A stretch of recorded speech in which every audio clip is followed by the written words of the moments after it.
kitu mimi sielewi. Wangu mmempiga bomu la nini mgongoni? Mke wangu mmempiga bomu la nini mgongoni? Mwanamke mpaka nazimia. Mngemuua mngesema kitu gani? Yuko kwenye kazi yake.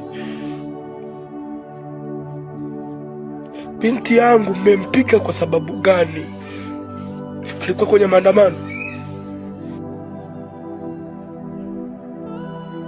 Mimi nauliza nye polisi, binti yangu mmempiga kwa sababu gani? Yaani askari kabisa aliyoenda mafunzo anadiriki kumpiga mtoto wangu na mti wa jembe kichwani na kifuani.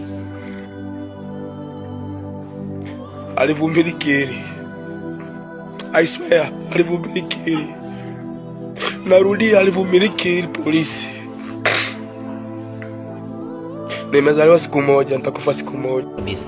Kwa nini inafika mpaka hatua sisi raia tunaogopa polisi? Wakati wale ni familia yetu, tumezaliwa, wametoka kwenye familia yetu. Hivi nyinyi mna tofauti gani na wanajeshi mwanangu?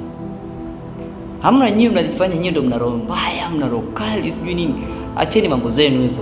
Yaani mtafanya hata siku nikikuta hata askari amepata ajali barabarani kama alikuwa na pikipiki na anapanda hadi juu yake. Hapana. Yaani itabidi askari apende wananchi, tulinde sisi na sisi pia tunalinda nchi.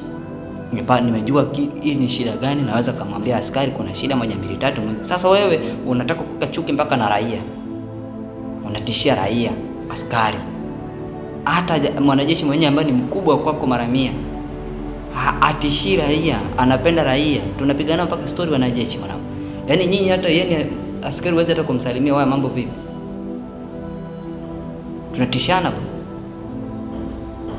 Afande, mambo gani hayo? Haujui kwamba sisi familia yako, ndugu zako, au unajua ndugu zako ni wale ambao umetoka nyumbani kwao kwenu pale, wazazi wako ndio wale, ndio unajua familia yako. Si ndio familia yako bro?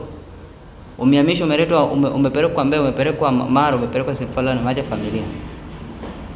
Kama pale hauna mtu yote unayemjua, si ndio familia yako. Lakini unaleta chuki, unaanza kutuchukia sisi raia bro. Unategemea sisi nini unachotaka sasa tukupatie? Tusiwekeane chuki askari kwa raia. Raia inabidi askari upende raia. Hiyo sehemu tengenezeni sana. Tusiwaogope na nyinyi msituogope. Mwe kama wanajeshi. Wanajeshi nawapa saluti kinoma mwanangu.